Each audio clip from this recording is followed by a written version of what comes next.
So this is part 2 of believing in your dream. It got cut off for some reason. I don't know why. So what I was saying is, if you are one of those people who, self-development is, and you've been on the healing journey for a long time, here's where it gets really a little bit tricky, okay? So once we start to figure out, oh, okay, it is that non-believer that is speaking. Oh, okay, that's what he or she looks like. Oh, okay, that's what they sound like. Oh, okay, that's the voice that wasn't even mine. All right. We start to, we start to intellectualize it. So all of a sudden we know and we understand it and we think, and this is the difference between the creative mind and the problem-solving mind, is all of a sudden it sounds like we figured it out. And we almost rest in the theory of it. Okay, so here's what it would look like. So, with my client, one of the things he said, okay, great. Now I get it, and I'm gonna take what I know, and I'm gonna start to work on my program and on potential clients. Okay, and that's again good direction, right direction. But here's the nuance. Okay. When you are implementing based on something in a vacant outside imaginary place, you want to bring it a little bit closer back down here to earth. This is what I always teach all our clients. Look at your own data. So the thing that I worked with my client was like, okay, but let's bring this back down to earth. Okay, now we get it, and now it's fun, and now we can kind of intellectualize it and talk about it. Great. And now, okay, we're going to implement it. Great. But let's look at what's actually happening. So instead of this imaginary client, who are your clients? Who are your clients? Who are your clients that you're speaking to? So there are a couple of clients that he's speaking to, and that's what I teach our clients too. Is like, who are your circle of 5? Who are the people? Because I believe, it's like you're here and you're doing your work. There has to be in your network already at least one or a handful of clients that are already there. There are more than that, but I don't like to overwhelm people. So I'm like, okay, who are 5 people in your network? Okay, this is your next obvious action. This is your next profitable action. Okay, and this is what I teach. Now, this is the business side of things, right? So we got the spiritual side of things. We got the healing side of things. We got the transformational side of things. And this is where sometimes we go on a healing loop, people in the healing community, and we keep on staying there. And we think, oh, I'm just going to keep on healing myself, right? When we want to start to shift, okay, now that we have that viable, freed up energy, what are we going to do with it? Yes, okay, now we're going to implement it. Not in a intellectual theory or some kind of really well made up plan. Like, okay, who in your circle of 5 are you already working with? And what is the next action that you're going to take for them to start to learn how to work with you, right? Your next most profitable action. And if you were to work with me, that's what I would teach you, because there are millions and trillions, literally so many actions you can take in your business. You can make a website, you can start an Instagram post, you can make content, you can make videos. But we have to start to think strategically, right? Because you're going to burn out, or you're going to get tired if you're living in the realm of, I'm doing, and there is no actual interaction in your business. There's no actual profit in your business, right? It's just not sustainable. It's like having kids but not having money to feed them. It's like you need, right, cash flow, right? And we're not just getting cash flow from just any old people. We're like, okay, we start with that clarity. Who is it, right? Based on the triangle of three, based on the people who are already in your network, based on your experience, based on your personal experience, your personal life experience, based on your professional training, and based on your clients or your potential clients that are right underneath your nose, and sometimes you don't even realize it. So what is it? How can we, and so this is what I teach our clients, what do they need to know? What do they need to know in order for them to understand how to work with you? You know, what is it, right? So we develop this deep understanding, and again, not just from this PDF, where do they live, how old are they, how much are they making, like this deep understanding of what they're going through physically, mentally, energetically on a deep level, right? And then we start to speak to those people. Yeah. And then sometimes you're speaking directly to them, and sometimes you're creating content that are speaking to that person. And when you speak to that person who is a real life person, guess what? Other real life people come into the vortex. Okay? So, so that's sort of where kind of we nuanced it, you know? And that's the beauty of having a coach. And that's what my coach will do with me, where it's like I'm in a certain direction, which it may be I need to veer a little bit more right or a little bit more left. And from their own experience, they're like, okay, that's a great direction, but let's tweak this now. And that's the beauty of having a coach, a high touch coach in, in a program like ours, which is a premium program, right? So all our clients, their everything is developed based on a strategy, but also based on where they are at exactly. Because here's the thing, if especially in our field, most of us are highly sensitive people, most of us are highly empathetic, and if we do work on a step that is not actually going to move the needle, we can get very overwhelmed and discouraged very easily. So that's why we're always looking at what's going on in the spiritual house, as I call it, and the business house. And in the business house, we always want to do what is the one lever that's going to affect all other levers in your business? What is the next most profitable action? What is the most effective way to work with this energy and put it back into your business so that we can actually implement it and bring it down here on earth? So that's what we did with our client who was in the right direction, but it's like, ooh, okay, let's bring that down to now, what does that actual client need from you, right? So the example I gave is like, I could be a beginner yoga student, and then you can have another beginner yoga student, and you might be working with them separately, and just because they're both beginners, I might need more awareness around my feet and my knees, and another beginner might need a little bit more awareness around what's going on in their head and what's going on with their breath, depending on where they're at. But we're still always going to follow the same strategy and structure, but there might be just key moments that shift everything. And that's the interesting thing. These small shifts can all of a sudden make quantum leaps in your business. Because when my teacher was saying, like, imagine just shifting 1 degree toward the left and taking that path. You will be in a completely different place than if you continued on the same trajectory, if that makes sense. So that's why it's really important for your coach to be able to really see where are you at and what do we need to tweak spiritually and in a business sense. Okay? Now, here's the other thing. Here's another pitfall that we take. Sometimes we think, okay, I'm doing the work, I'm doing my healing practice, I'm preparing, because one of the things I teach our clients is practice before the practice. You prepare. So it's kind of like if you were to go teach a class or teach a workshop, you're gonna prepare. You're gonna kind of like, oh, who's in this workshop? What are we gonna do first? What does a group need? What do these individuals need? What do we need to do in module 1, module 2, or hour 1, hour 2, hour 3, right? And the funny thing is, oh, hi, Catherine. right? The funny thing is, sometimes we think, okay, just because I did all the hard work, then that client's supposed to be my client like tomorrow.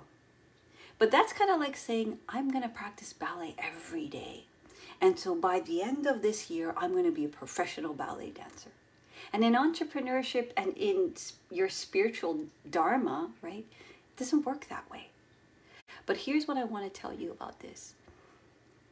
You all know when we take our own medicine, when we practice the practice, when we prepare to be prepared, right? Then there's always going to be something reciprocated back, mirrored back, because life is a mirror.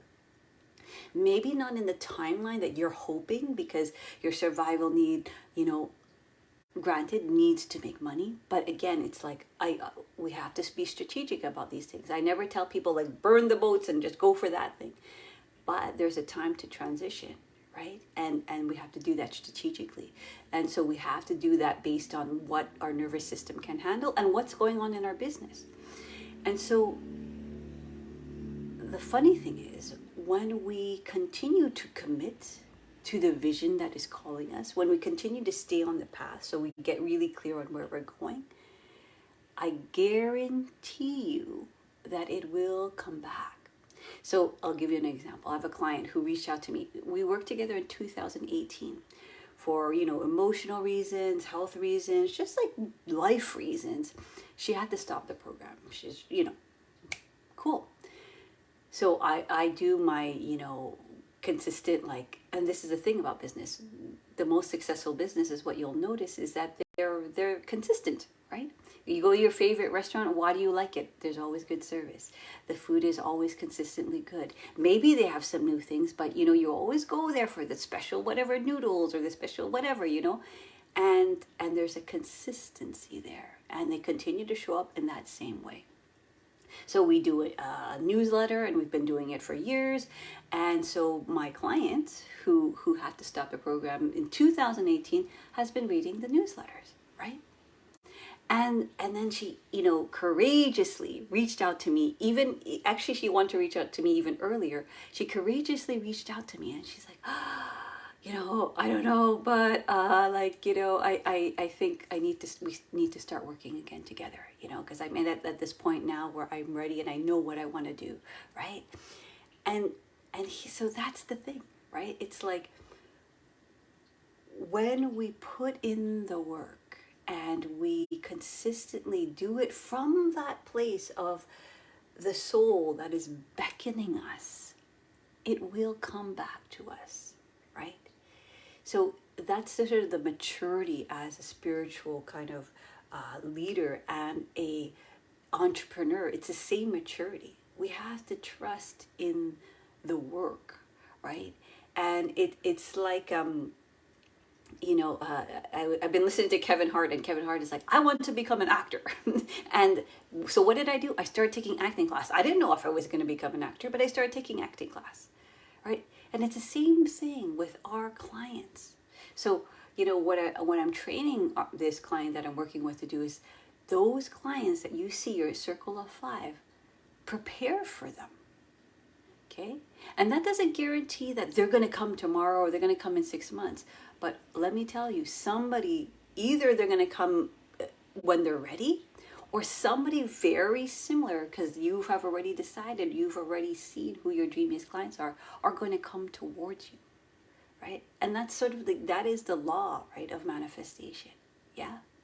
So you're coming from that creator, you're creating, and then you create this magnetism and you create this vortex. Do you see? And all the teachers I know who attract, right, their dreamiest clients and work from that place where they know it's their soul's calling and create abundance and profit, okay? They've been, it's been percolating, and they've been sticking in that vision, and they've been putting into it the vision, because it's very hard to believe in something that is simply a vision. But that's kind of how everything begins. Right? Anything and everything you see in this world begins from that, like, right? I see this. And you slowly start to literally, physically put it into the physical manifest world by taking those actions, by writing things down, by in your energetic vortex, in your field. And guess what? When your clients, so it's like this, what I call prepare to be prepared. When your clients show up, guess what's going to happen? You are going to be prepared, right? So sometimes life readies you. Yeah, so let me know if this makes sense in the comments, where you've, really invested in something, and all of a sudden you, out of maybe nowhere, or maybe what you've expected, like sometimes it's how you expected, and sometimes it's like, oh my God, I did not expect, this client from 2018 to come back. And that's what happens often, especially if you continue to commit to what it is you're doing here on earth. Yeah. And your clients will evolve with you. That's the other thing too. So that's why, getting into your niche and all that, and getting really kind of stuck around that, can get us stuck. And instead of, what am I actually working with? What is being called inside of me? Who is being attracted to me? And how can I start to speak to them and create from that place? So you're working from real life data. You're not working from some out there maybe potential thing, and then, oh my God, if I do the work, then it's going to come to me. Yeah, let me know if that makes sense. Okay, so I kind of talked about it already, but point number 5 is, this lovely word that we in our spiritual community that we call surrender, right? What does that mean? What does surrender mean? And it's not this kind of like, oh, just forget about it, I let go. Surrender is actually, I let in. What is emerging in me? What is that dream? What is that belief? What is that thing? I know, like I deep down know this is what I'm supposed to be doing. And these are the people I'm supposed to be helping. I know in my heart of hearts, that's what I'm here to do. And the funny thing is, and the interesting thing is, and the hard thing is, you are the only one that knows your truth. As a coach, I can put you on the path, and I can clear the way, and I can help you unblock the way towards your truth, but you only know, right? So it's important to start to develop that trust in learning how to listen to your own truth, because again, that non-believer can so easily sideswipe the whole thing and bring you down this rabbit hole, right? And the more and more we start to trust that, and the more and more we implement that, and the more and more we start to see it physically build momentum, because at the beginning the momentum is it's slower than we want, and then it starts to build, right? And if we keep on putting ourselves in that vortex, then you're going to begin to trust listening, right? Listening and listening.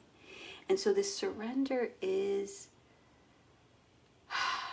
if I continue to listen to my truth, if I continue to implement from there, if I continue to prepare to be prepared, right?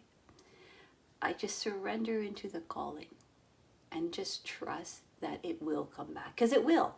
And the thing is, there is that energy. And then what your coach is going to do, so if you were to work with me, is always kind of tweak. Okay, yeah, you're on the right direction, right? But let's just tweak it so you can move into your most profitable action and your most clear and truthful action.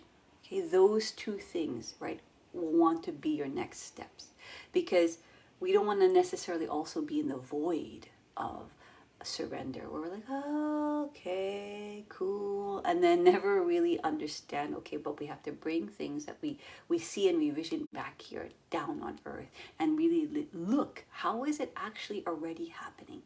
And that's the interesting thing. The non-believer always look like, how is it not happening? But the believer is like, ooh, so and so, reached out to me about this. Ooh, so and so talked to me about this. Ooh, right? And so we kind of have to hear life's whispering. Yeah. Okay. Let's see. Okay, so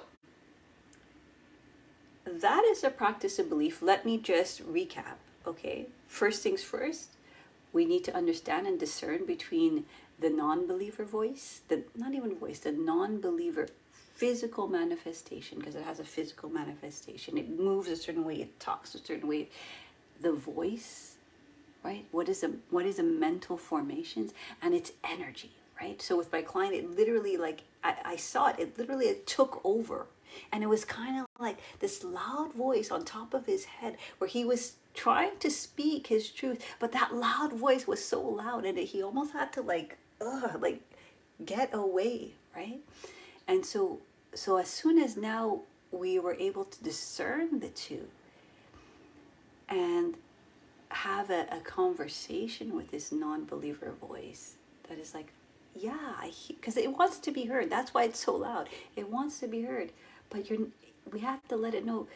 Yes, we have to work hard, and yes, it's difficult, but you're not delivering it to me in a way that is helping my nervous system.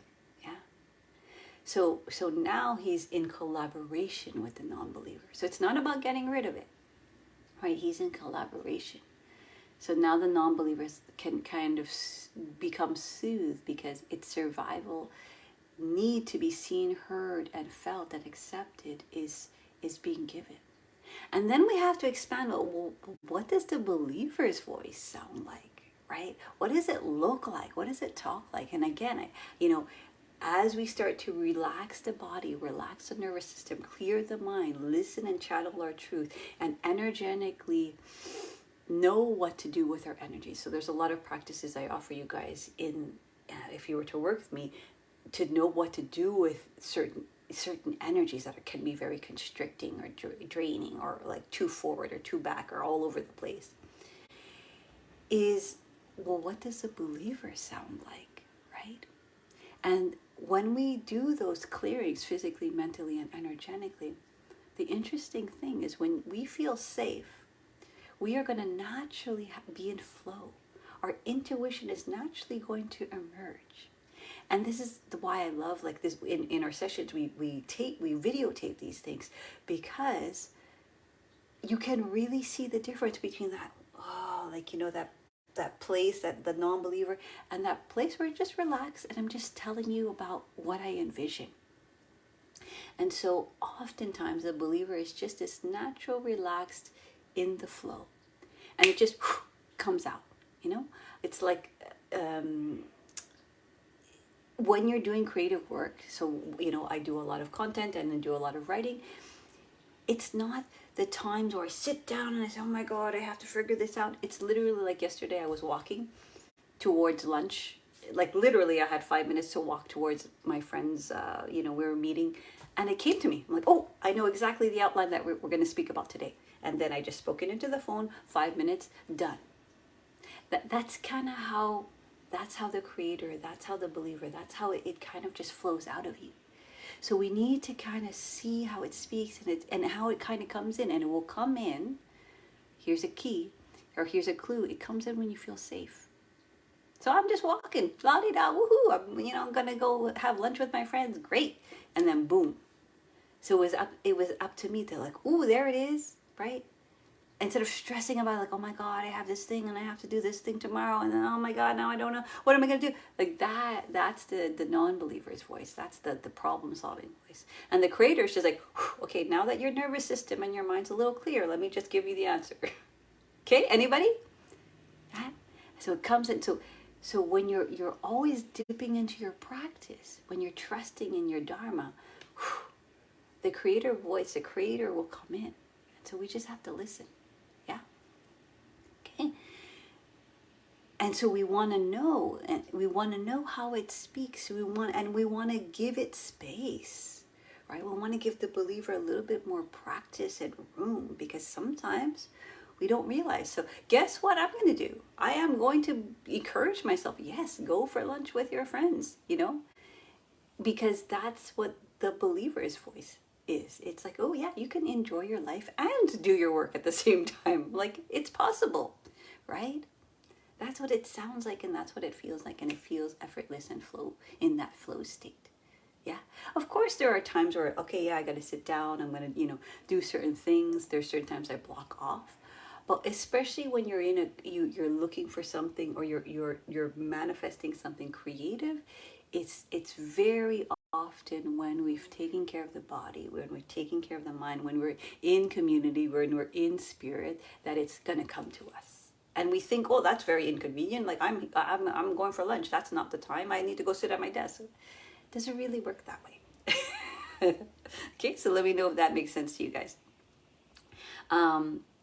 Now, here's the interesting thing. Point number 3, when you figure out, oh my God, okay, it's that non-believer voice and they speak like this, and then that word I always use, hard and difficult, is actually not even my words. Here's where it can kind of like get a little bit addictive for us people in the healing community. It's like, ooh, wow, I figured it out. And then we kind of like, we start thinking about other things and we put our creativity back into creative energy. And no. So then what? So then we can get into like, just like the intellectualizing of the spiritual work. And we can get into a rabbit hole and never actually implement the answers that have come down here on earth. Okay, so the example I gave is, so my client was like, okay, so now I'm going to take this work and I'm going to do it, and I'm going to imagine clients. Great, good start, but who are your actual clients? Who are the people that you literally stand or talk to or speak to, right? Work with those people, speak to those people, develop the program based on that real life human being. And sometimes the real life human being is you, right? So it's like that whole thing that my client went through, it's like he can utilize that, right? He can utilize that to teach other people. That's the beauty of our work, right? We can start to utilize what it is that is happening and create a process out of it. And this is what I teach all our clients. And so you're basing it on real life data. If you created a result in your own life, you're basing it on real life data. And of course, you start to play with that processes with other people, and you start to see the kind of the fine attunements it needs for certain people depending on where they're at in their healing journey. Okay, let me know if that makes sense. And the other point I wanted to say is sometimes we make the mistake of like, I did the hard work and now I should get that client and they should be paying me this much. And does it really work that way, right? Like I said, it's like saying I'm going to practice ballet for a year and I'm going to be a professional dancer at the end of it. The dance is going to give you something. And sometimes you don't realize what that is.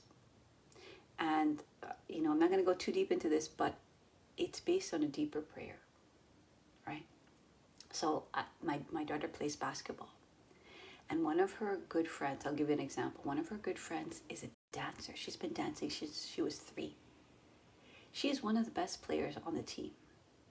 Not because she plays basketball all the time. It's because she's dedicated years and years and years to dance.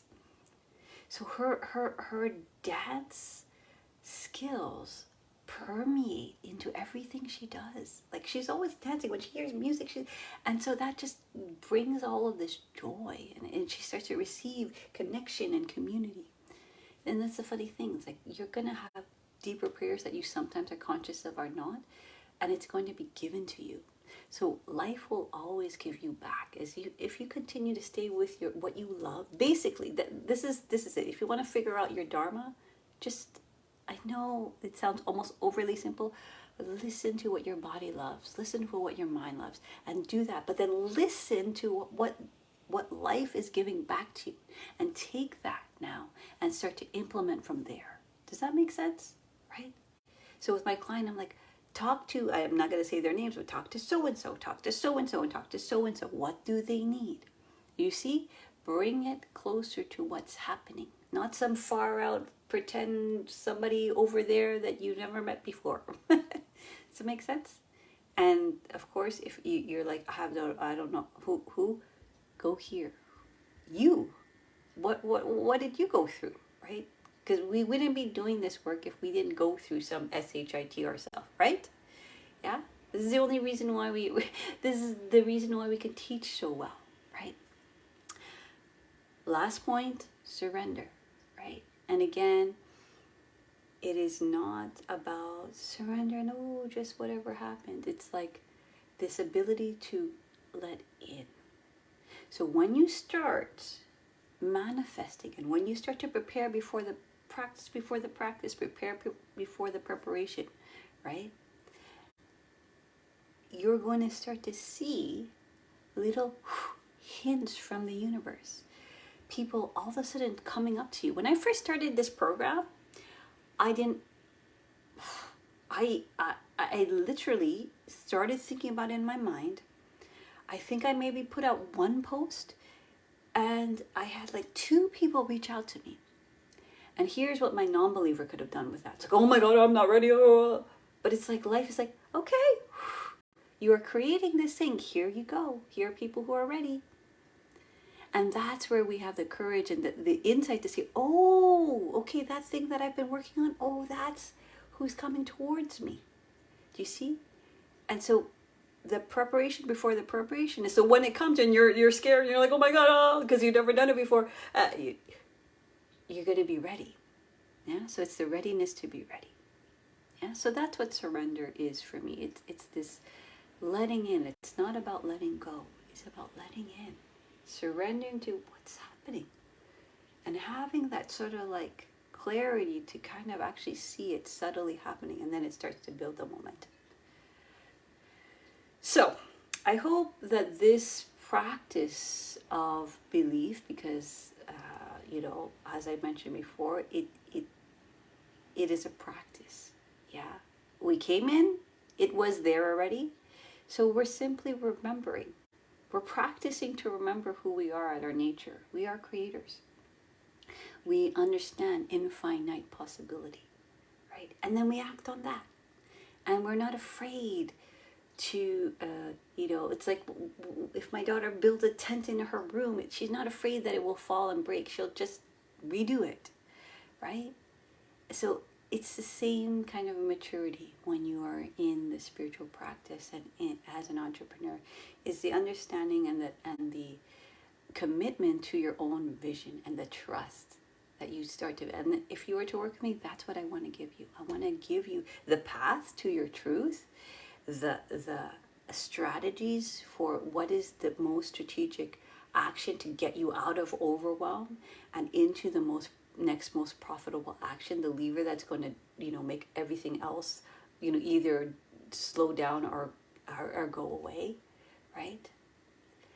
And then start to continue to live your dream and practice, right? Practice the belief in yourself, because it's constant practice, right? There is no such person out there that you might look at and you're like, oh my God, they believe in themselves. No, they're practicing belief. They're doing the thing that makes them afraid and makes them like, oh my God, I'm going to give this program, I'm going to, charge this much, I'm going to, right, move here. It's a practice, right?